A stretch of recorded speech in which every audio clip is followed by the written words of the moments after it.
أعوذ بالله من الشيطان الرجيم. بسم الله الرحمن الرحيم. السلام عليكم ورحمة الله تعالى وبركاته. إلى حضرة النبي محمد المصطفى رسول الله صلى الله عليه وسلم وإلى حضرة الله خصوصا وكسر الفاتحة. أعوذ بالله من الشيطان الرجيم. بسم الله الرحمن الرحيم. الحمد لله رب العالمين الرحمن الرحيم مالك يوم الدين إياك نعبد وإياك نستعين اهدنا الصراط المستقيم صراط الذين أنعمت عليهم غير المغضوب عليهم ولا الضالين.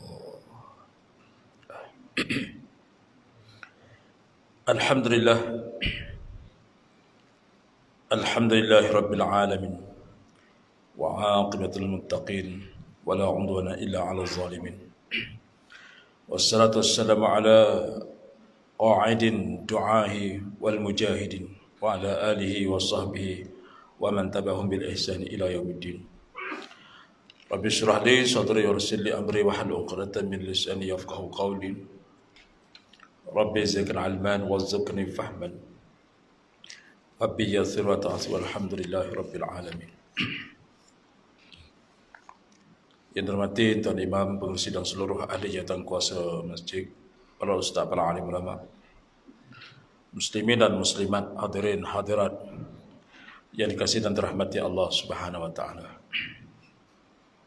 Bersyukur kita kepada Allah Subhanahu wa taala kerana pada malam yang mulia ini Allah Subhanahu wa taala masih lagi kurniakan kepada kita nikmat iman dan taqwa. Allah Subhanahu wa taala masih lagi memberikan kita taufik dan hidayahnya, mengizinkan sama-sama untuk kita beribadah kepadanya. Mudah-mudahan kita tergolong di kalangan hamba-hamba yang bertakwa kepada Allah Subhanahu wa taala. Amin ya rabbal alamin. Sebelum saya meneruskan kuliah pada malam ini, saya minta SOP penjarakan, jangan duduk apa-apanya. Kalau boleh mai bukan tentu hanya kena dengan saya sekali. Jarak sikit. Duduk berselerak tak apa, jangan duduk rapat-rapat. Dulu boleh pegang tangan kawan, dah ada jauh-jauh sikit.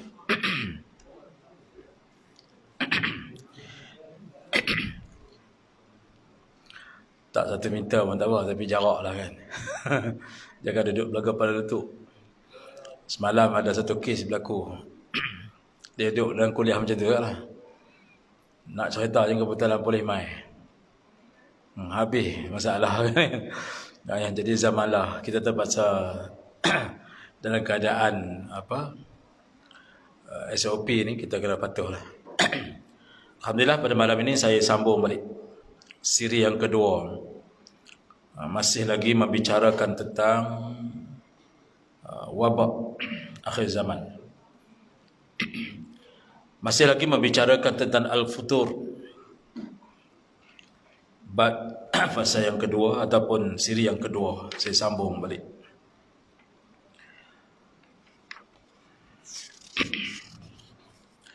Dan siri yang kedua ini saya membicarakan tentang sebab-sebab berlakunya futur.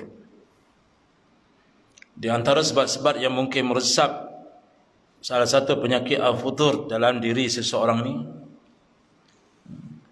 iaitu sikap keterlaluan ataupun juga sikap berlebih-lebihan dalam beragama, ataupun juga sikap-sikap yang boleh melemahkan, melengah-lengahkan. Al-futur ini melengah-lengahkan ataupun berhenti terus. Sebahagian daripadanya Allah Subhanahu wa taala berfirman dalam surah Araf ayat yang ke-201. A'udzubillahi minasyaitonir rajim. Innal ladzina taqaw idza masahum ta'ifu minasyaitan tazakkaru fa idza hum mubsirun. Shadaqallahul azim. Yang bermaksud sesungguhnya orang-orang yang bertakwa kepada Allah, apabila mereka ini diwaswaskan oleh syaitan sehingga melakukan dosa dan kesalahan, mereka akan segera ingat akan Allah Ta'ala dan segera bersandar kepadanya, ataupun memohon keampunan kepadanya. Peringatan Allah Subhanahu taala ini salah satu bab di antara berkaitan dengan al-futur, iaitu al-futur ni dia bukan saja bab ibadah yang wajib. Hak wajib pun kita berlengah, apatah lagi hak lain. Dan hak wajib kita lengah-lengah dalam soal bab ibadah, lengah-lengah dalam soal bab semayang contohnya. Berlengah-lengah dalam soal perkara tuntutan kepada kita yang diwajibkan ke atas kita, tapi kita ni saja lengah-lengah. Ini salah satu di antara penyakitnya. Sebab itulah perkara ini dibahaskan dalam Al-Muntas As-Sahihah, dalam satu kitab. Menurut Ar-Rahqib dalam Al-Mufradat ini ataupun Al-Murabil Quran ini, futur iaitu mereka ini yang lemah, berlengah-lengah ataupun putus setelah tersambung, ataupun mereka ini lembut setelah keras, ataupun juga lemah setelah kuat. Ini penyakit yang bahaya. Covid ni dia tak nampak. Hak ni dia mari daripada diri kita. Covid ni dia mari daripada benda lain, daripada orang ni kita tak tahu daripada mana dia mai. Tapi yang ni dia mari daripada hati dan jiwa kita. Tengah-tengah duduk rajin buat ibadah, tiba-tiba dia berhenti. Tengah-tengah semangat duduk mari semaya, tiba-tiba dia stop. Zaman lah lagi mudah beri alasan. Pasal apa tak pergi masjid? Covid. Senang alasan dia. Tetapi sebenarnya hati, jiwa dia. Ada orang tuan, waktu dulu dia lemah dia, malas dia, tetapi akhirnya Allah bagikan kekuatan dekat dia semakin rajin. Yang paling kita takut, yang tengah rajin tiba-tiba stop. Itu yang paling takut. Tengah-tengah duduk semangat, akhirnya dia terhenti. Maka hakikat futur adalah lemah setelah bersemangat, kata sebahagian daripada ulama. Dan penyakit futur ini muncul dengan rasa malas, seganlah. Dia mari itu. Dan akhirnya lembablah dalam melakukan kebaikan. Dah mari dia ni dia jadi malas. Dia mari mula penyakit lemah semangat. Maka waktu itu malas ini dan lemah semangat ni daripada mana? Waktu saat dia rajin. Waktu saat dia rajin, dia usaha sungguh-sungguh apa itu, tiba-tiba dia stop. Ini di sebagian daripada penyakit dah. Dan seorang yang rajin dan bersemangat melakukannya, futur adalah penyakit yang sering menyerang sebahagian daripada ahli ibadah, para da'i, dan juga sebahagiannya penuntut-penuntut ilmu. Yang mentan ahli ibadah, dan juga para da'i. Ada ustaz yang lemah semangat, ada malas yang kena mengajar. Dulu dia rajin. ada jenis macam tu. Kalau sakit lain, kalau dah uzur tu lain cerita. Ni dia lemah semangat, mai mengajak 3 orang dia. Malas kena mai, dia tak pergi kat dia. Kan? Padahal dia entan waktu saat itu ukur dia wajib. Menyampaikan tabligh, menyampaikan itu ukur dia pada entan wajib. Macam tanggungjawab ni bukan hanya pada da'i, sebab kita semua adalah da'i. Semua kita ni adalah amilin. Dan semua kita ni adalah ahli ibadah. Bukan kita kata ahli ibadah ni orang yang dia rajin bakit sembahyang tahajud, dia rajin buat sembahyang sunat, rajin baca Quran, itu adalah ahli ibadah. Padahal kita semua adalah orang mukmin. Orang mukmin itu adalah ahli ibadah. Tapi jangan stop tengah jalan. Macam kita balik bila duduk di rumah ya, sembahyang zuhur, sembahyang sunat dak dah. Dah. Sembahyang sunat. Bang dia tak bah dah. Sebab itulah Nabi SAW di antaranya didikan yang Nabi ajar apa dia? Sembahyang berjemaah. Bila kita mari rajin sembahyang Jumaat ni, dia rajin. Macam kita budak-budak lah. Kita nak suruh dia buat kebaikan, kita upah dia. Boleh tak? Bukan rasuah. Rasuah ni lain. Ni kita upah. Upah dia. Ya, kau adik pergi sembahyang. Nanti ayah akan bagi coklat. Contoh. Dia buat tu asalnya walaupun kerana coklatnya. Kan, asalnya. Tapi bila kebiasaan dia buat, walaupun tak ada upah, dia buat. Kan? Nah. Walaupun tak ada upah. Macam juga orang yang buat kerja. Orang yang rajin kerja, orang yang bekerja ni, tiba-tiba tak bekerja, rasa macam mana? Kenapa? Nah. Orang yang buat kerja, dia kerja berat selalu, kerja berat selalu, kerja berat. Tiba-tiba tak ada stok kerja dah. Lain macam. Walaupun orang tak bagi upah, tapi dia nak buat kerja. Pasal apa? Sebab dia biasa dengan kerja. Rasuah lain. Rasuah ni kita beri sesuatu benda, kita nak dapat imbuhan. Imbuhan faedah kepada diri kita. Ni dah. Hak ni, imbuhan ni yang dia panggil apa dia? Rezeki. Lain. Tak jangan salah faham. Bagi rasuah kat anak. Dan lain. Bagi rasuah dekat anak. Kita bagi itu untuk membiasakan dia. Akhirnya daripada situ dia akan jadi biasa. Sebetulnya sepasang suruh ibadah itu. Iaitu pasang suruh seseorang ni ibadah. Hari tu dia rajin, hari tu dia malas. Mana?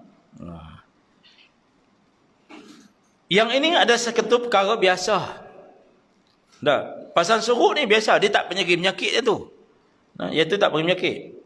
Dia main time dia rajin kan.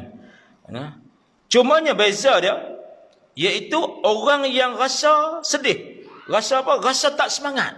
Rasa putus asa. Doa, minta, tak dapat. Putus asa. Malah ya. Kan? Ni sebahagian daripada futur. Iaitu orang yang putus semangat, putus asa. Malah dah. Ni yang di antara orang yang sebut, ya Allah sebut, innal ladzina taqaw idza fasahunna tariqum minasyaitan. Dalam hati mereka dah mula mari waswas. Dah syaitan dah mula suntik dah. Kau usaha pun tak dapat yang macam tu. Tak payah duk buat dah. Tak payah bersungguh sangat dah. Kan? Minta doa tak dapat pun. Kan? Akhirnya kata putus asa berdoa. Putus asa. Orang kata bangkit sembahyang tahajud, insya-Allah Allah akan makbulkan. Aku dah buat setahun tak ada apa pun. Malah ya. Kan? Ini penyakit. Penyakit dah. Maka sikap ini juga berlaku kepada para pendakwah, para dai. Sebab apa? Kadang-kadang penyakit ini dia mari kenapa? Rasa jemu, letih. Sebab itu orang yang ada dalam hati mereka, sebagaimana para sahabat Nabi SAW. Cuba tengok bagaimana pengorbanan Zubair bin Ahwan. Bagaimana pengorbanan Sayyidina Hamzah contohnya. Sampai hingga gugur syahid. Kerana apa? Kerana mereka ni usaha untuk dapatkan ganjaran dia bukan atas dunia ni. Nak dapat ganjaran dengan Allah. Semangat. Dia tak putus asa. Para sahabat Nabi pasal bantah dia buat ibadah sebab nak dapat ganjaran. Sebab tu golongan buat ibadah ni dia ada 3 jenis. Ada satu golongan dia buat ibadah, dia nak dapat ganjaran di dunia. Nak dapat ganjaran di dunia. Ada setengahnya golongan buat ibadah nak dapat keampunan daripada Allah. Aku buat ni kerana apa? Kerana aku nak dapat keampunan daripada Allah. Yang ketiga golongan dia yang buat ibadah untuk nak dapat keredaan Allah. Orang yang cari keredaan Allah susah payah dia buat juga. Pasal apa? Nak dapat keredaan. Dia baca. Walaupun hujan ribut sekalipun dia usaha nak mari sembahyang Jumaat. Pasal apa? Nak dapat redha Allah. Dia yakin dalam sibuk tu, dalam masalah tu lagi besar redha Allah. Mana dia usaha. Dah, kita gini macam-macam takwil. Tengok tadi kan, hari ni dah bila PKPB. Sepadang Arakuda dah tutup. Nak pergi sembahyang di Arakuda tak boleh. Nak pergi sembahyang di Arakuda tak boleh. Habis pakat main sini. Bila pakat main sini, kita tengok hari ni kan ramai. Ramai. Sampai keluar, sampai penuh lah. Hak yang mari lambat tu, dia kata main-main tengok tu, dia tu melipas sampai keluar. Dia komen dalam grup tu. Kan? Kita tahu dia ni tak pernah main. Orang yang biasa main, dia tahu. Sebab tu kita tengok, pukul 12.30, penuh. Sebab apa? Orang yang biasa main, kita ajak, didik dia. Azan, tutup pintu pagar. Contoh. Ni tarbiyah. Bukan kita marah dekat dia nanti. Bukan kita marah, tapi nak ajak supaya orang main awal. Jadi dia tahu jangan duduk pasal. Masjid tu kalau pergi lambat lagi, jam.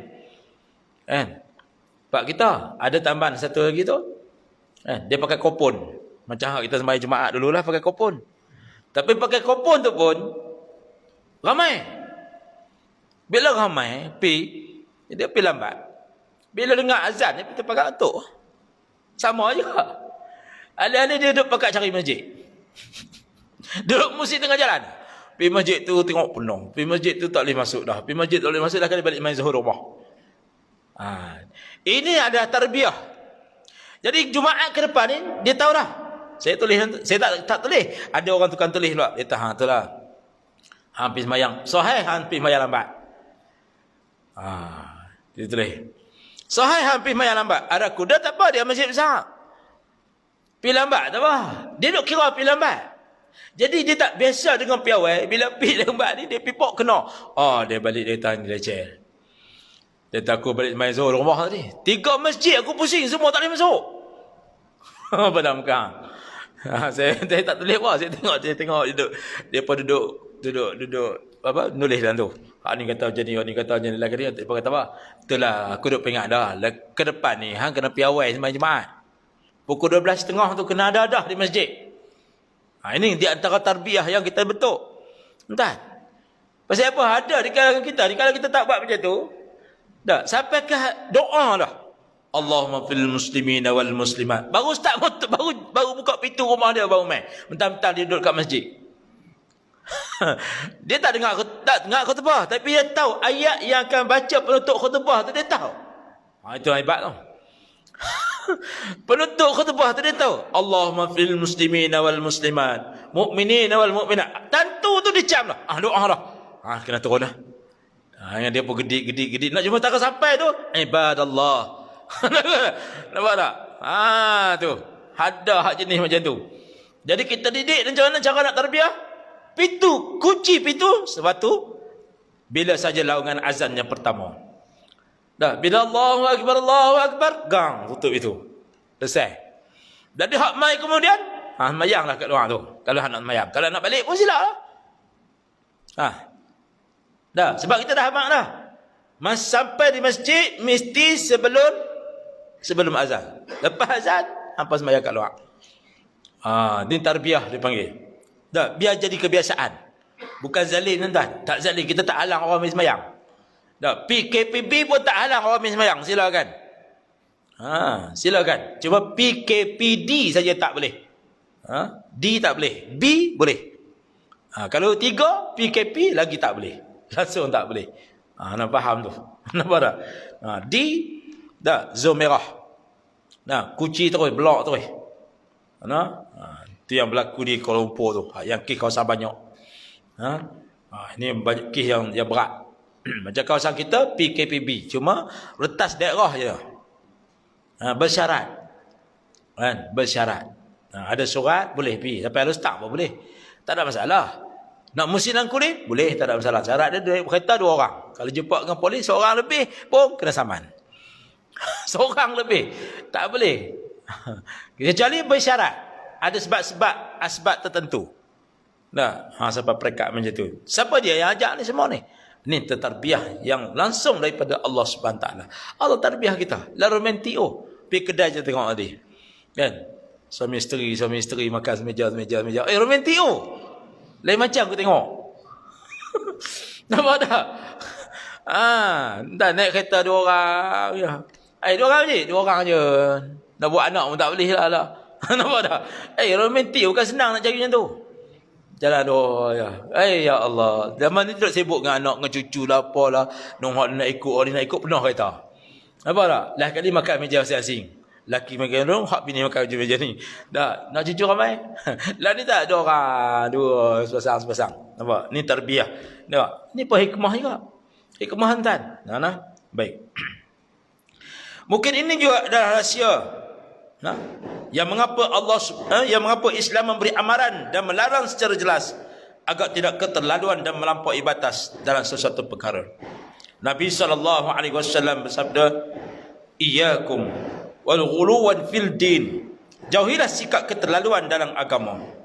Fa innama halakal man qablakum bil ghulu wa fil din. Maka sesungguhnya telah binasalah mereka yang sebelum daripada kamu disebabkan keterlaluan mereka dalam beragama. Orang yang keterlaluan lebih-lebih dalam agama pun tak boleh. Tak boleh. Macam orang ahli ibadah, Habib. Nah, dia ahli ibadah, saya tak kira barusan dunia. Letih tak? Letih. Buat kerja dia. Kerja dia je.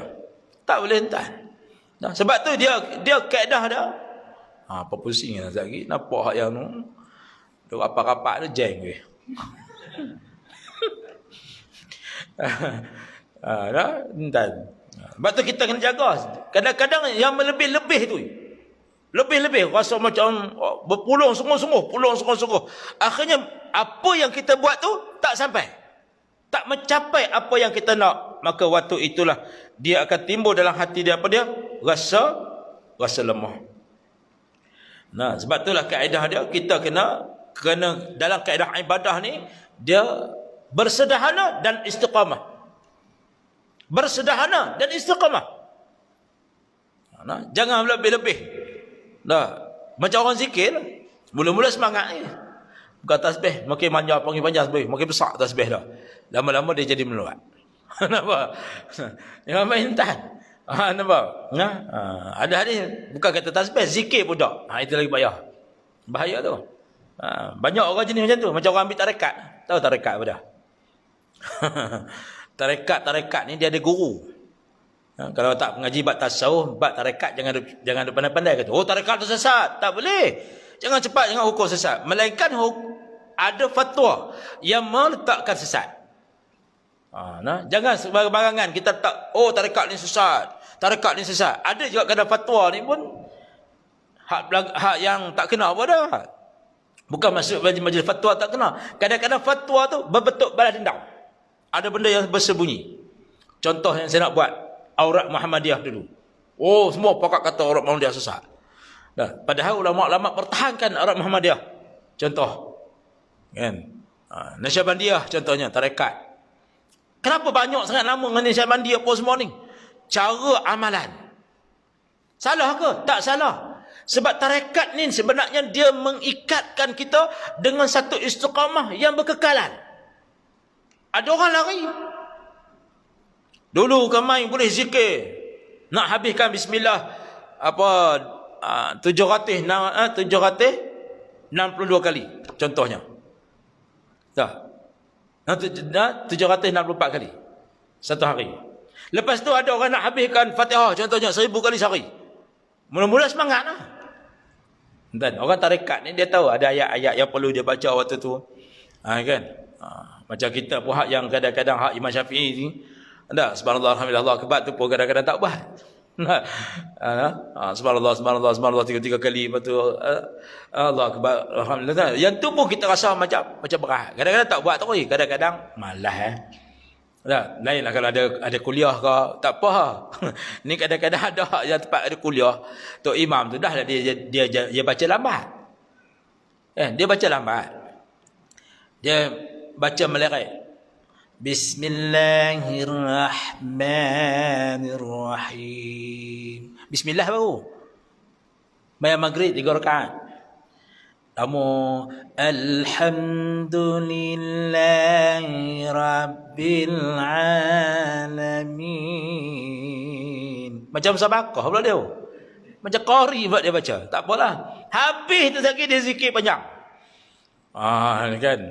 Astagfirullahalazim. Lepas tu tasbih, lepas tu pagi baca Fatihah, lepas tu ayat kursi, lepas tu disambung lagi. Nah, amana rasul bima pasal. Habis dia lagi kan. Sebab tu lagi zikir pula subhanallah, Allahu akbar, lepas tu dia baca doa pula punya panjang. Kita tu tengok jam. Dia nak habis pukul berapa ni? Kan ni. Ni satu hal juga. Lepas hari-hari kan dia apa? Elok kita dah sembahyang sunat pula, sudah sembahyang maghrib, sembahyang sunat. Sudah sembahyang sunat dia apa? Ustaz, jangan panjang sangat dah. Kepala otak hang. Kenapa tu? Janganlah buat macam tu. Kenapa? Dah tahu dah ada kuliah kan. Zakat ayat kursi, lepas tu zikir subhanallah, Allahu akbar tu tak apalah. Lepas tu baca doa, pendekkan doa, lepas tu sembahyang sunat bagi jam. Tak apa, macam tu Haji buat tadi alhamdulillah lah tu. Okeylah kan. Tak apa, ni hak dah hak jenis masjid ni. Panjang dia biri. Aduh, penat kita tunggu. Kenapa? Tu hak yang tu hak yang sembahyang fardu, hak sembahyang tarawih lagi teruk. Dah tazkirah pula. Dia sembahyang tarawih dia baca ya Allah. Lepas tu lagi selawat lagi. Allahumma salli ala sayyidina Muhammad. Kalau bila ni pula dia melarat baca doa bukan panjang, lepas tu wirid pula la ilaha illallah. Tu satu bab juga kadang-kadang. Nah, tapi yang tu pun tak istiqamah. Tak istiqamah juga. Apa? Sebab tu orang ambil tarekat ni untuk apa? Untuk mengamalkan cara istiqamah dia. Ambil ijazah, pergi jumpa dengan syekh mana-mana, ustaz-ustaz yang ada yang boleh bagi ijazah tarekat, wirid, pergi terima dengan dia. Dulu Tok Haji Saleh, arwah Tok Haji Saleh. Dia pergi mengajak di mana? Sudah mengajak, okey tuan-tuan, saya nak ijazahkan bismillah. Tuan-tuan terima dengan saya. Kan dia pun bagi ijazah. Kan? Tuan-tuan ingat yang Syekh Khalid main dekat Padang Serai, dia bagi ijazah Fatihah. Ramai orang terima tapi orang tak amal. Tu rugi. Dia ambil tapi dia tak amal. Tak amal terus tak apa. Kan? Tapi amal sekat jalan tu bahaya. Dia amal sekat jalan lah kali dia pun betul semangat. Lupa akhirnya dia lari. Ini paling bahaya. Sebab tu dalam bab agama jangan lebih-lebih. Kita ikut sekadar kita mampu. Kita ikut. Tapi janganlah sampai hingga pekat kita menghina ulama.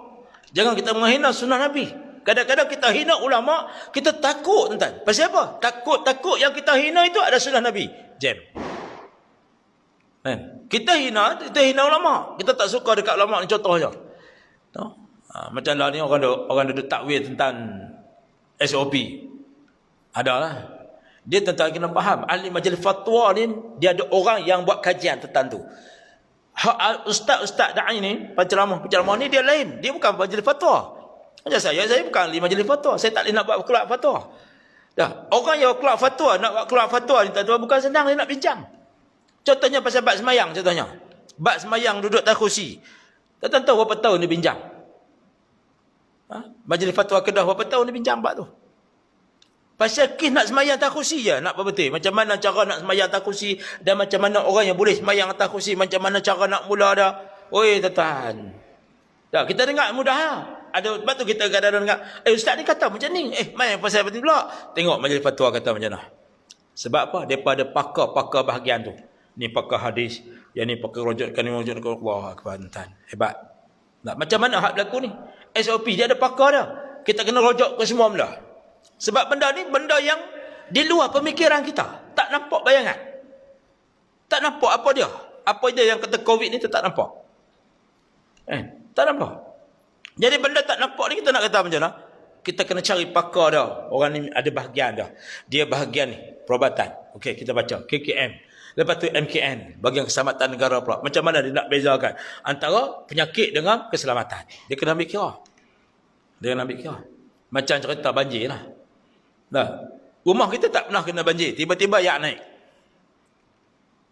Orang main suruh kita pindah, kita nak pindah. Rumah kita tak pernah kena ni. Rumah kita tak pernah naik air, orang main. Padahal air baru naik sikit je pun. Tak sampai ke lantai lagi, baru sekaki di bawah rumah, di bawah depan tu. Pakcik, pindah pakcik. Rumah kita tak pernah naik. Nak pindah buat apa?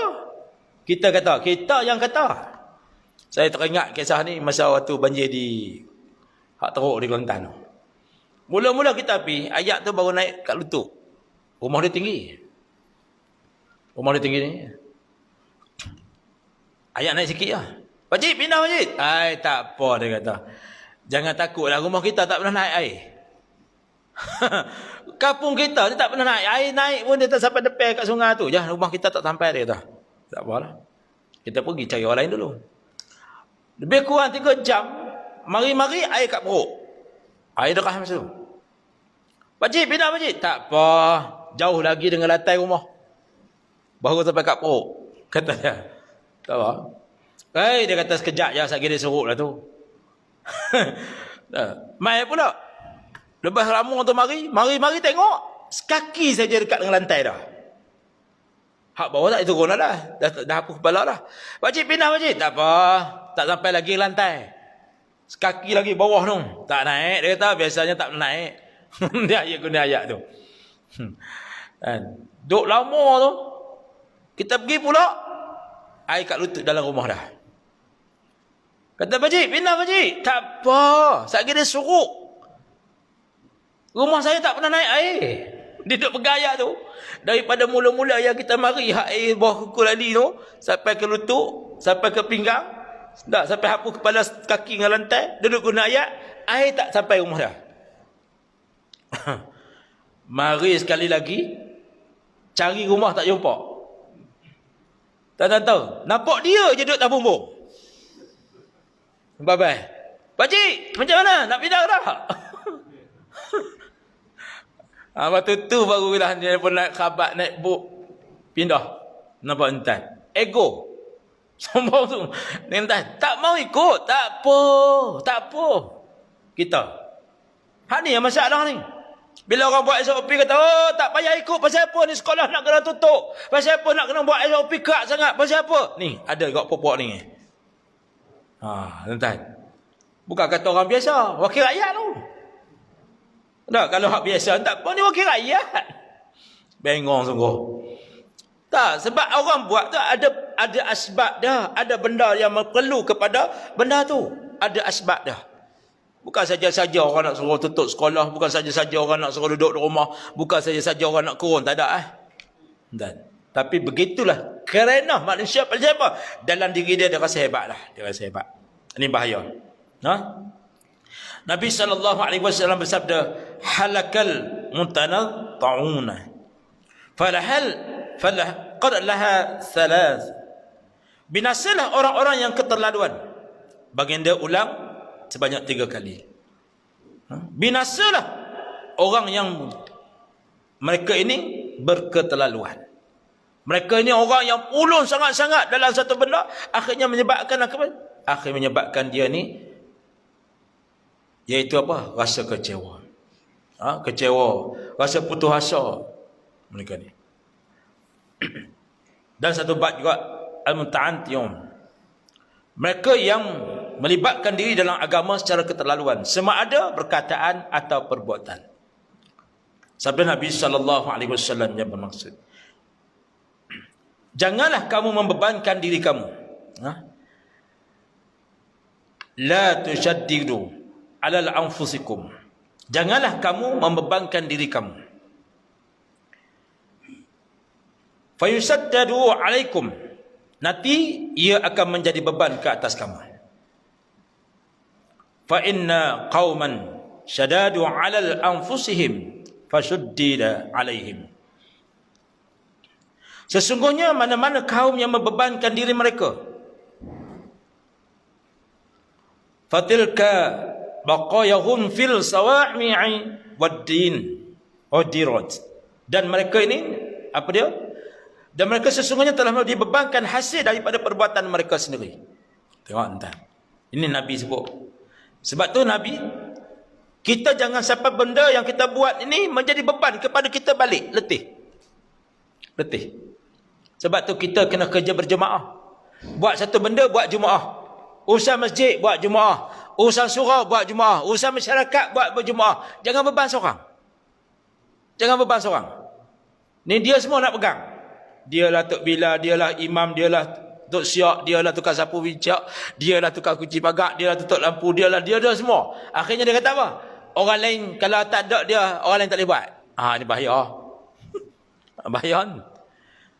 Dia rasa dia beban. Akhirnya bebanan itu Jadi sebut Nabi sallallahu alaihi wasallam, fa inna qauman syadadu 'alal anfusihim al-fusidat alaihim.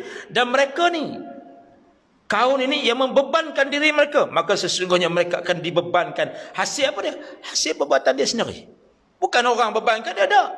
Tapi dia rasa hebat, dia seorang je boleh buat, orang lain tak boleh buat. Ni bahaya. Dia semua nak pegang.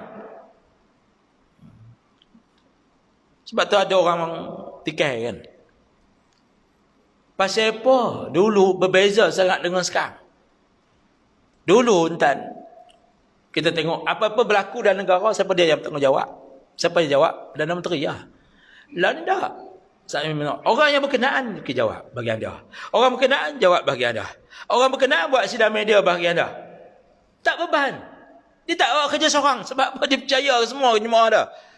Dah. Kerajaan negeri, menteri besar contohnya. Dia kena percaya dekat esko-esko dah. Jangan duduk beban dekat dia seorang. Semua dia nak pick up. Pasal ayat pun dia nak pick up. Pasal nuru dia nak pick up. Jenuh tak? Tak lena tidak. Sebab apa? Dia rasa dia seorang je boleh buat. Bahaya. Sebab tu dia kena kerja berjemaah. Okey, hang bagi hang selesai masalah ni. Aku bagi semua dah ada kan hang buat. Macam juga suami isteri. Suami isteri jangan kita sebagai suami nak pegang seorang. Bini aku boleh percaya dekat dah. Jangan dekat. Dah, yang bini pula, laki aku lagi tak boleh percaya. Pula dah. Bila tuan-tuan jadi macam tu, dengar pula pada anak. Anak ni dia kata, ayah pergi mana mak? Ayah hang. Mana lagi? Kau boleh harap. Habis. Jatuh maruah. Jatuh martabat suami di sisi anak-anak. Mak dia yang hina. Maka anak-anak fikir, ayah aku tak boleh harap. Dah, ayah aku tak boleh harap. Mari dekat ayah pula. Mak ham kau boleh percaya. Tak boleh harap. Supaya juga. Akhirnya anak dalam kepala dia, dua orang pun tak boleh harap. Mak, anak ni nak pergi mana? Entah. Dah. Sebab tu dah dalam urusan rumah tangga pun dia saling percaya. Isteri percaya dekat suami, suami percaya dekat isteri. Dia kena percaya. Nampak tak? Ni kaedah dah tuan. Sebab apa? Dalam kaedah ini, fatikal baqayahum fil sawa'min wad diyar rahbaniyatan ibtada'uha ma katabnaha alaihim. Dan maka sakit-baki mereka didapati di gereja-gereja dan di rumah-rumah ibadah. Mereka ini memberi petawakan kesemuanya adalah reka cita mereka, bukan kami wajibkan atas mereka. Tengok, mereka ni sebahagian daripada orang macam ni, sakit-baki golongan-golongan macam mana yang membebankan diri mereka ni. Maka mereka ni duduk di mana? Pada asal duduk di rumah ibadah, elok apa semua. Akhirnya mereka rasa beban pada diri mereka sendiri. Jangan beban. Jangan kata kita seorang je boleh buat. Jangan. Kita percaya ke semua orang. Percaya. Hak ni yang bagian ni. Okey, hang buat bagian. Okey, hang bagi ada orang buat. Sila. Nampak? Baru saling percaya mempercayai. Kalau tidak, letihlah bergerak seorang. Nah, ni kata berjemaah. Dah, yang dikatakan apa dia? Wajib berjemaah. Wajib berjemaah. Wajib kita ada jemaah, wajib kita ada rakaian, ada kumpulan, ada puak kawan-kawan kita. Percaya saling satu di antara satu sama lain. Nampak? Ketua bergerak cara sebagai ketua. Percaya kepada anak buah di bawah. InsyaAllah selamat perjalanan kita. Selamat perjalanan kita. Dan yang kedua, Nabi SAW bersabda, "Inna ad-dina yusrun, wa la yushardan ad-dina ahadu illa ghalabah." Sesungguhnya agama itu adalah mudah dan tidak seseorang pun yang mentasdikkan agama melainkan ia dikalahkan. Agama ni mudah tuan. Dalam urusan agama, urusan dakwah ni mudah. Dalam urusan ibadah ni mudah. Jangan kita terlampau nampak lebih, nampak macam menyusahkan. Pasal apa? Kita pula yang lebih-lebih. Yang lebih-lebih pada agama pula. Padahal agama ni mudah tuan. Sempah je, buat ibadah bukan payah tuan. Tapi kita ni menampak macam susah buat ibadah. Contoh macam orang nak masuk Islam. Kita nampak macam menghalang dia nak masuk Islam, macam susah pula nak masuk Islam. Padahal benda mudah. Benda mudah ya. Kita dah abang kat dia, ni hang ni bila masuk Islam kena bersunat. Dia pikut tu dulu. Dia pikut tu dulu, kawan pun ganjak tak jadi. Nampak tak? No. Masalahnya dah. Jangan duk ikut tu dulu. Pergi bab soal benda lain dulu. Okey, dia nak masuk Islam okey. Selesai dulu bab keislaman mereka. Lepas tu step demi step. Dah, ajar dulu buat ibadah pelan-pelan, kat dia. Jangan berberatkan tu. Ni hantar tak ni. Kunut ni wajib. Kau tak buat dosa. Dia fikir tu. Kawan duk fikir nak apa pula kunut. Masuk Islam hari ni dah ajar kunut. Nampak tak? Nampak? Kita ajar hak benda mana? Hak yang fardu dulu. Hak yang sahkan pada semayang dia dulu. Jangan duk pihak yang sunat dulu. Ada orang kaya nanti dia akan faham. Kita pelan-pelan masuk.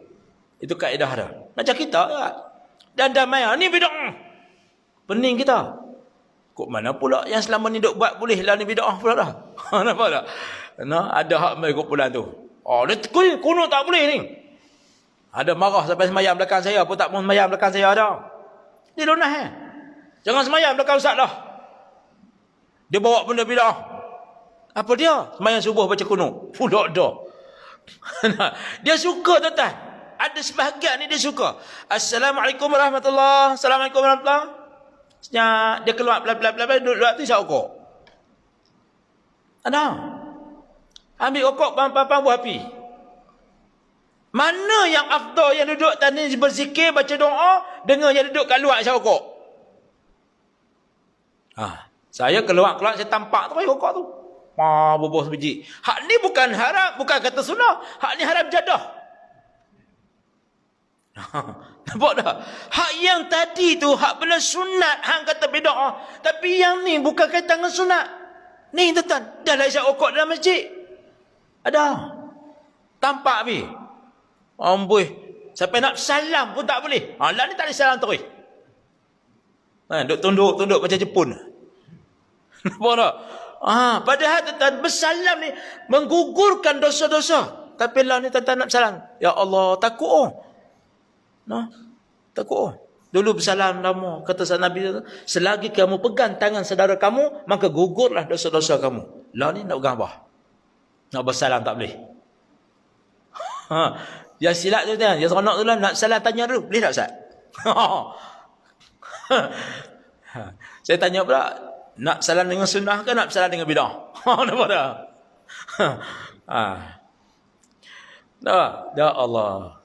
Siapa tak tahu tu? Sebab tu kita tak jaga. Dalam bab perkara macam ni, kena jaga. Sebab apa? Salam bab berkaitan dengan hukum, dia tak lari. Tak lari pada benda yang wajib. Tak lari. Kadang-kadang kita lengah pada bab wajib. Hak sunat, lagilah kita lengah. Hak yang harus pula kita hukum wajib. Pula dah. Hak sunat tu kita tinggal dah. Kita lakah tu. Hak harus tu pula kita angkat jadi murtabat wajib. Tinggal main tuan. Macam zaman lah. Dulu kita tengok orang tabligh duk main, kan? Boleh berdakwah kat kita. Jalan ke rumah-rumah, panggil dia main masjid. Boleh bagi kat hadis-hadis Nabi. Kan? Lah ni tak ada tu. Ada setengahnya dia tahu pada muka puak tu. Jangan. Rugi. Rugi kepada penentan, rugi kepada satu dakwah yang Allah Taala hilangkan.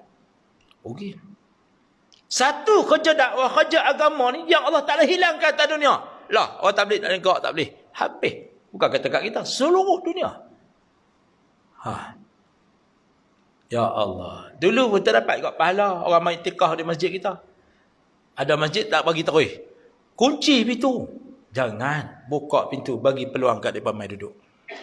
Bukan senang kita nak pergi ziarah sebelah-sebelah rumah ni. Saya bagi nombor rumah siap ke dah. Ni rumah ni tak dah pergi sembahyang, pergi tazkir dah. So mai. Bagi nombor rumah tak ada main masjid surau, bagi ke dah. Terutama sekali hak sembahyang jemaat, tak main sembahyang jemaat. Tak main sembahyang jemaat bagi tu Ni, nombor ni pergi. Dakwah dah. Bagi dia main masjid sembahyang. Ziarah dah. Kita tak boleh buat. Kadang-kadang orang tempatan nak pergi dakwah ni tak lepas. Pergi jalan dan nak cakap apa dia tak hang pun serupa dulu lah ni baru dapat warang. Balik dengan ayat tu. Nampak?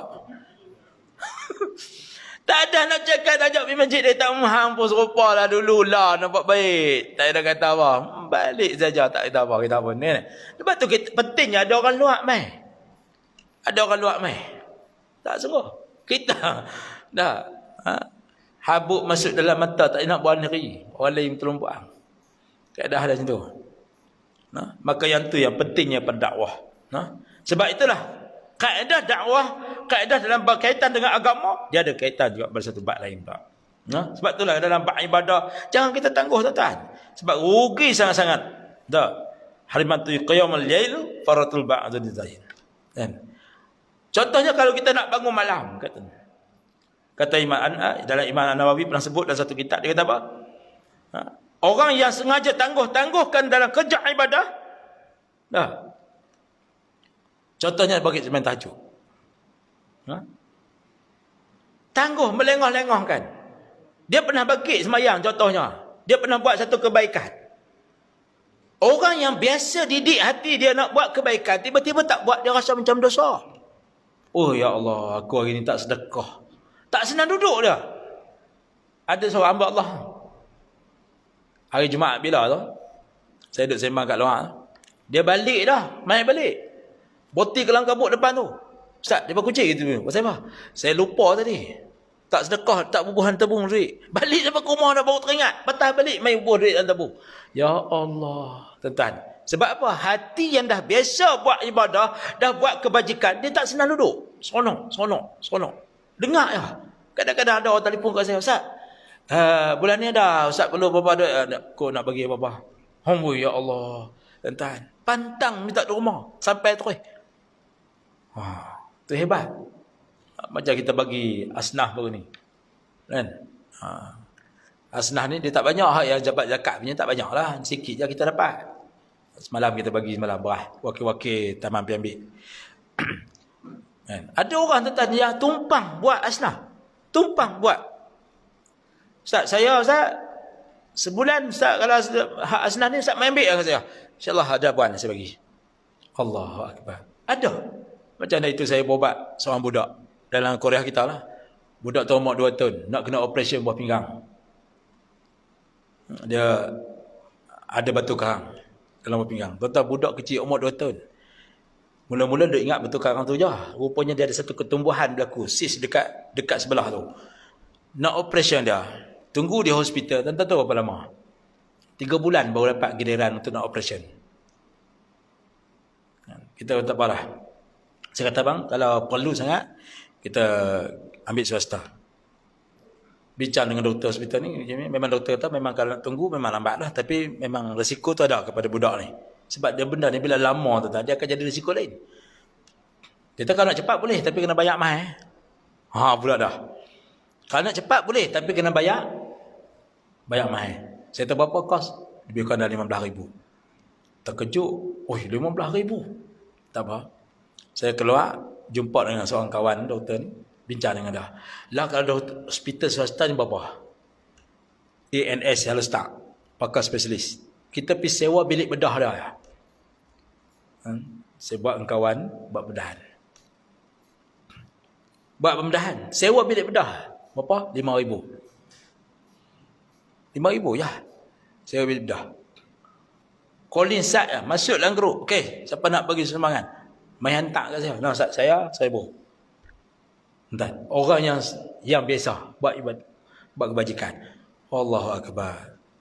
Sedia hantar masih, Ustaz. Hak tabung masjid kita ni, setiap hari dia akan hantar masuk akaun.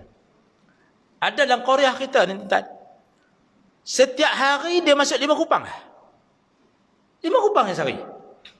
Saya pernah sebut itu kan. 5 kupang sehari. Tapi dia habaklah siapa dia. Setiap hari dah. Pukul 8 pagi je akan masuk 5 kupang. Dia nak ambil afdal sedekah duha. Hebat tuan-tuan. 5 kupang je sehari. Sehari setiap hari kita tengok dalam list hak bank sampai kat saya tu, buka. Dah 5 kupang. Nama dia ya. Subhanallah. Seorang budak perempuan. Mudah-mudahan Allah bagi ganjaran besar kat dia. Dia usaha tuan cari pulang. Subhanallah. Hebat. Ada di kalangan kawan-kawan kita ni ada yang bermurah. Ini sebahagian daripada. Sebab itulah kita ni sifat kotor ini jangan sekali-kali menghalang kita. Apa dia halang dia? Penyakit dia. Halang kita dalam urusan kita cinta kepada Allah Subhanahu Taala. Yang ni paling takut. Macam orang tengah bercinta seronok-seronok. Tiba-tiba dia putus asa, berhenti tengah jalan, kelang kabut. Begitulah kita dengan Allah Subhanahu Wa Taala. Jangan sampai kita ini putus cinta dengan Allah Subhanahu Wa Taala. Saya baca satu hadis Nabi sallallahu alaihi wasallam dengan mafhumnya yang bermaksud daripada Abu Hurairah radhiyallahu anhu. Dia berkata, Nabi sallallahu alaihi wasallam bersabda, sesungguhnya Allah Taala berfirman, barang siapa yang memusuhi waliku, maka sesungguhnya aku telah mengumumkan perang terhadapnya. Dan tidaklah seseorang hamba bertakarub, mendekatkan diri dengan beribadah denganku dengan sesuatu yang lebih aku cintai daripada apa yang telah kuwajibkan kepadanya. Dan sentiasalah hamba-Ku konsisten bertakarub kepadaku dengan amalan sunnah, dan aku mencintainya. Bila aku telah mencintainya, maka aku adalah pendengarnya yang digunakannya untuk mendengar, dan penglihatannya untuk digunakan untuk melihat, dan tangannya untuk digunakan untuk memukul, dan kakinya digunakan untuk berjalan. Maka dia meminta kepadaku, nescaya aku akan memberikannya. Dan jika dia meminta kepada perlindungan kepadaku, nescaya aku akan melindunginya. Hadis daripada Al-Bukhari, Muslim. Nak jelas mengatakan bahawa Allah Subhanahu Wa Taala berfirman, barang siapa memusuhi waliku, maka aku akan setia perang kepadanya. Dan sebab tu kita tak tahu wali siapa dia. Wali ni kita tak tahu siapa dia wali, siapa tak tahu. Jangan mengaku wali pula. Sebab apa? Asal Nabi kata, orang yang mengaku wali maka dia bukan wali. Dia mengaku dia wali, bukan wali. Sebab wali dia pun tak tahu dia wali. Subhanallah. Dia tak tahu dia wali. Di kalangan kita mungkin ada di kalangan dia waliullah yang kita tak tahu wali. Mungkin ada. Sebab tu kita jangan memusuhi orang. Ini kaedah dah. Jangan memusuhi Habib, jangan memusuhi ahli ibadah, jangan memusuhi orang tua, sebab mungkin amalan mereka lebih besar daripada amalan kita. Sebab tu orang tua mengasihi orang muda, mungkin orang muda lebih baik daripada orang tua. Mungkin. Sebab kita tak tahu. Sebab tu kita kena saling kasih mengasihi. Ini diajarkan oleh Islam. Subhanallah. Sebab tu kita kena duduk bawa benda ni dalam hidupan kita. Yang kedua kan, tidaklah seorang hamba bertakarub, mendekatkan diri dengannya, iaitu dengan Allah Subhanahu Wa Taala, dengan sesuatu yang lebih aku cintai daripadanya apa yang telah diwajibkan kepadanya.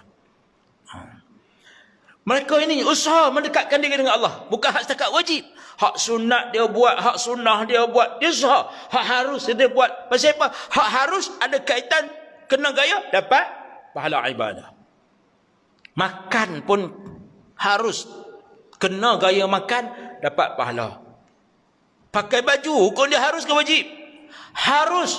Wajib menutup aurat. Pakai baju, hukum dia harus. Kita jangan salah faham. Menutup aurat wajib, tapi pakai baju, hukum dia harus. Main ikut mana pula? Habis tu tutup aurat dengan apa? Sebab tu menutup aurat tak semesti dengan baju. Tentu ada plastik. Bukuh dengan plastik. Boleh tak? Boleh. Kalau dia menutup aurat. Macam contoh tak ada apa. Tak ada apa. Semua tak ada. Barang tak ada, baju tak ada, apa tak ada. Tengok baldi kotak lah. Tutup aurat. Buat lekuk masuk dalam tu. Selesai. Masalah bab wajib. Bab soal harus tadi. Apa dia? Benda yang memudahkan kita. Baju mudah. Pakai. Boleh. Sebab tu kita jangan persoalkan. Baju ni hang pakai ni baju siapa? Hang nak semayang kan? Ya. Betul hang pakai baju Cina buat apa-apa? Dah. Pula dah. Dia main ikut tu. Jeng. Nak cari baju yang benang orang Melayu buat, pakai tak pakai baju lah kita. Nampak tak contohnya? Hak bukan tukang cik, ni hak yang benang buat lah. Lepas tu bak lah. Contoh di antaranya. Sebab tu pun duduk dalam bak antara wajib dengan harus, akhirnya jadi apa? Wajib aradi akan kepada kita untuk memudahkan urusan kita. Supaya kita faham. Hak mana wajib? Menutup aurat. Tapi tu baju harus. Subhanallah. Makan wajib, harus. Cari ikan, harus. Air, harus. Tapi kalau tak ada air, kena cari air. Cari air hukumnya wajib. Subhanallah. Nampak tak? Cari air akhirnya jadi wajib. Gali telaga jadi wajib. Pasal apa? Pasal asbab pada wajib. Apa dia? Nak ambil wuduk, nak semayang. Ambil korek telaga pun jadi wajib. Cari air jadi wajib. Tak ada juga. Cari korek, tak ada juga. Korek, tak ada juga. Maka tayamun. Diganti pada wuduk. Selesai. Tengok Islam mudah. Tu kata tuan. Mudah ya.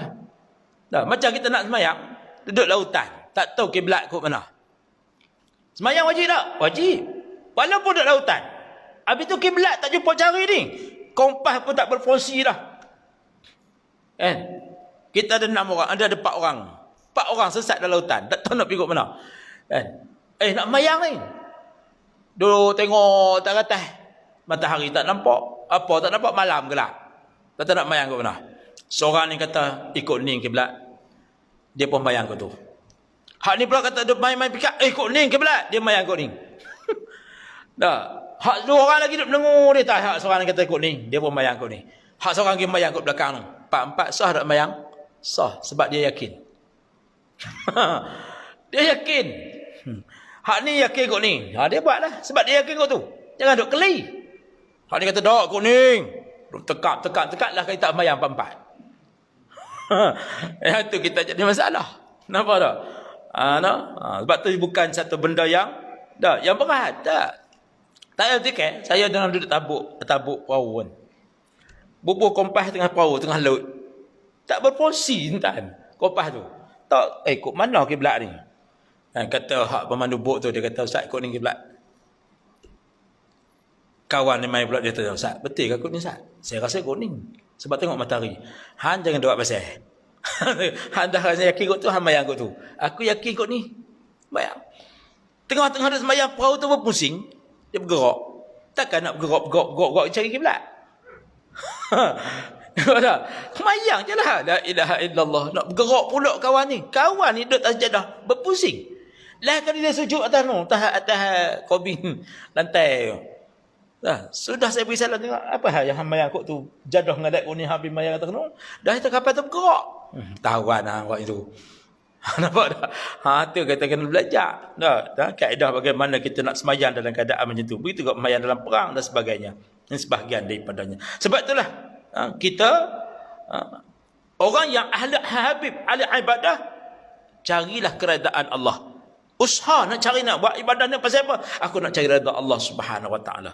Insya-Allah. Mudah-mudahan Allah akan berikan kelapangan dekat kita. Allah pemudahkan urusan kita. Jangan ada futur. Jangan berlengah-lengah nak buat ibadah. Ni hak yang umur 70, hak 60, 40 pun dan. Tak macam saya pun jangan kata muda, walaupun anak muda. Anak ayah yang muda. Dah. Nama je. Nampak tak? Dia tua juga akhirnya. Nampak tak? Orang Terengganu biasalah nama muda ni, kan? Tapi berkat orang panggil Allah muda-muda tuan. Nampak tak? Umur tuan tak, dia tak bagi panjangkan kita. Tak ada masa kat kita tarikh yang kita akan spesifik untuk mati bila. Tak ada. Tak ada tarikh nak spesifik kita bila sampai bila. 60 kah? 40 kah? Belum tahu. Umur 70 lebih tak sakit apa pun. Belum tahu lagi. Lah ni orang mati dan tadi kira bukan sakit. Dah, hak sakit tak mati-mati belum kok. Tak pergi hospital tengok. Duk oksigen lah. 3 bulan dah. Tak mati-mati. Dah, berapa kali dah buat Yasin? Tak mati-mati. Dah, baru minggu lepas main jumpa saya. Ustaz, nak buat suruh Ustaz buat Yasin Mubin Ustaz. Ayah saya ni makin teruk Ustaz. Kita membuatlah. Dia kata saya ni Ustaz ni hak yang ke-6 lah ni baca Yasin ni. Saya nak suruh Ustaz buat Yasin Mubin pula. Lama ni duk baca biasalah kan. Suruh orang suruh baca dah tak. Ni nak suruh Ustaz buat Yasin khas untuk nak merawat. Saya kata hang jangan duk niat. Tak tahuan ni. Saya nak tanya juga. Hang nak suruh sangat buat baca Yasin ni, hang nak suruh puak hang mati ke nak suruh hidup? Tak sungguh tuan. Kita kena tahuan. Orang bila orang sakit, dia mari suruh kita baca Yasin, kita tanya dah. Hang nak suruh buat apa Yasin ni? Nak suruh ayah hang sihat ke? Nak suruh ayah hang jalan? Dia termenung. Ustaz. Tak tahu. Tak tahu macam mana hang dah suruh buat. Kita ambil jalan tengah. Apa dia? Supaya Allah mempermudahkan urusan dia. Ini kena berbetul. Jangan duk baca Yasin lagi. Salamun qawlan min rabbir rahim. Baulah bihun goreng. Tukar dan ni'am. Allah setakat bihun. Nampak tak? Tukar dia. Allah setakat bihunnya. Ingat ke nasi ayam? Nampak tak? Hilang ikhlas. Padahal baca elok dah tadi. Sampai kat nak habis dah pun. Salamun qawlan min rabbir rahim. Bau dah mari. Wamtadu tukar dah lah. Nampak tak? Jangan dia buat macam tu. Sebab tu kita tahu untuk nak buat baca Yasin ni untuk apa dia? Untuk mempermudahkan urusan dia dengan Allah SWT. Sebab ada Allah nak matikan dia pun dengan mudah. Ataupun Allah nak bagi sihat kat dia balik pun supaya Allah permudahkan sihat dia. Kena betul tu. Dah ada yang buat lawak ni saya nak kalau boleh bagi dia jalan cepat. Jeng hang. Nampak tak? Mentang-mentang kawan tu lama dah duduk lumpuh dah tu kan, bertahun-tahun tiba-tiba nak suruh jalan terus. Jangan. Sebab tu kita kena jaga benda ni.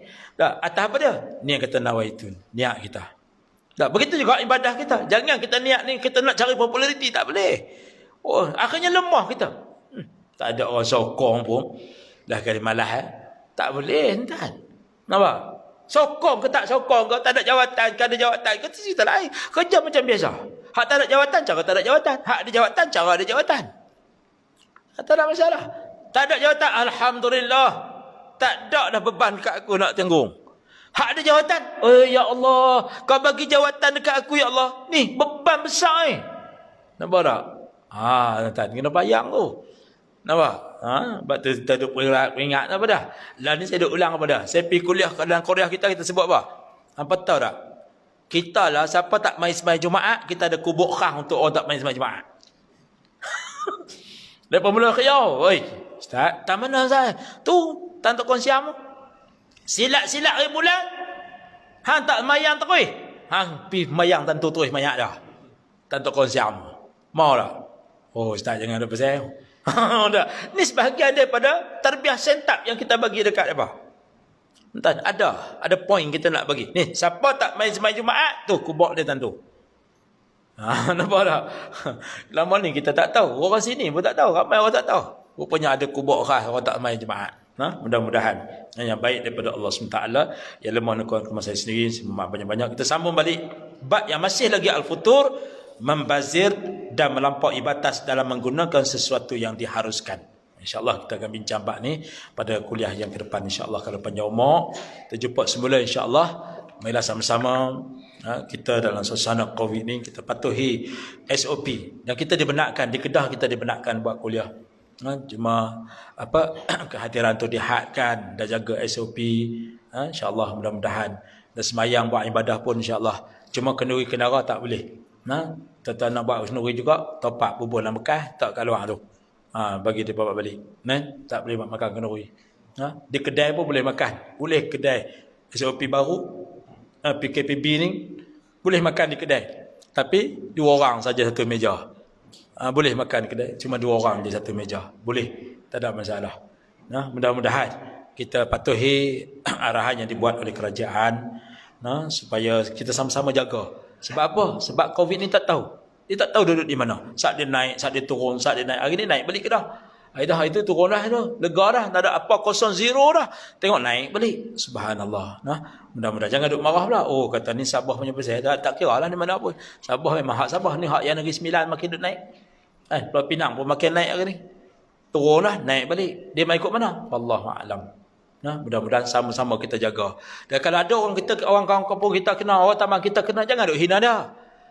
Kan? Jangan duk hina, cuma kita nasihat. Orang yang ada perhubungan, mungkin saudara dia, kawan dia ataupun isteri dia kerja kat mana-mana terkena. Contohnya, dia bukan kena positif lagi. Dia kena kuarantin selama 14 hari. Duduk di rumah. Satu keluarga duduklah di rumah. Jangan adalah pergi berjalan main bola pula dah. Ni pergi kawan dengan ada. Orang jadi susah hati. Tiba-tiba jadi satu kluster baru. Dah. Sakut dengan dia pula. Satu hai pula orang duk maki hamung dia dalam Facebook. Jangan tuan-tuan. Kita terimalah hakikat. Janganlah kita duk maki orang. Dalam Facebook tu kadang-kadang tulis Allah Akbar. Saya tengok kesian kat orang hak kena. Nampak? Dia kata macam-macam. Itulah aku nasihat dah dulu gini apa semua lah. Langak juga. Jangan tuan-tuan. Kita sama-sama kita terimalah dalam keadaan ujian macam ni. Sama-sama kita terima insya-Allah. Yang pentingnya siapa yang diarahkan buat saringan, buatlah saringan. Proses saringan 3 hari, 4 hari. Jadi dalam proses saringan tu kuatin duduk di rumah pakai gelamping. Duduk dalam rumah. Kan? Jangan tengok orang gelamping, pakai repot, pakai katak orang kayu. Mapuh kawan tu tak pasal-pasal. Nampak tak? Ni yang berlaku lah, ni yang cerita ni. Mudah-mudahan sama-sama kita tolak asok dan kita beri nasihat lah. Sebab ni waktu saat kita nasihat menasihati antara satu sama lain. Mudah-mudahan sama-sama kita mendapat redha Allah Subhanahu taala. Saya mohon maaf banyak-banyak terkesan bahasa silap kata yang baik daripada Allah Subhanahu taala yang lemah nuqatil kelemahan saya sendiri. Marilah sama-sama kita hadiahkan Fatihah ini khususnya untuk junjungan besar Nabi sallallahu alaihi wasallam, isteri-isteri baginda, para sahabat baginda, para salafus salih, guru-guru mursyid, para pejuang-pejuang Islam, khususnya untuk ibu dan ayah kita muslimin dan muslimat, semua adalah mati juga yang masih hidup. Wa kazal Fatihah. A'udzubillahi minasyaitonir rajim. Bismillahirrahmanirrahim. Alhamdulillahi rabbil alamin. Arrahmanir rahim. Maliki yaumiddin. Iyyaka na'budu wa iyyaka nasta'in. Ihdinas siratal mustaqim. Siratal ladzina an'amta 'alaihim ghairil maghdubi 'alaihim waladdallin. أعوذ بالله من الشيطان الرجيم بسم الله الرحمن الرحيم الحمد لله رب العالمين والصلاة والسلام على سيدنا محمد وعلى سيدنا رسول الله أجمعين اللهم إنا نسألك رضاك والجنة ونعوذ بك من سخطك اللهم رحمة عن القرآن من الذي بقلب وشفاء والذي على الفتنة والآخرة ربنا اجعلنا من تقيم تحرم من بركة الصالحين اللهم بركة علما وزقني فهما ربي ياسر وتعطي والقوم على بالجاهلين اللهم نعوذك القوم المنافقين ونعوذك القوم الظالمين ونعوذك فتنة قوم الدجال ربنا ظلمنا أنفسنا وإن لم تغفر لنا وترحمنا لنكونن من الخاسرين ربنا آتنا في الدنيا حسنة وفي الآخرة حسنة وقنا عذاب النار وصلى الله على محمد وعلى اله وصحبه وسلم والحمد لله رب العالمين وبالله التوفيق وهداية والسلام عليكم ورحمة الله وبركاته. تكبير تسبيح في فرنسا.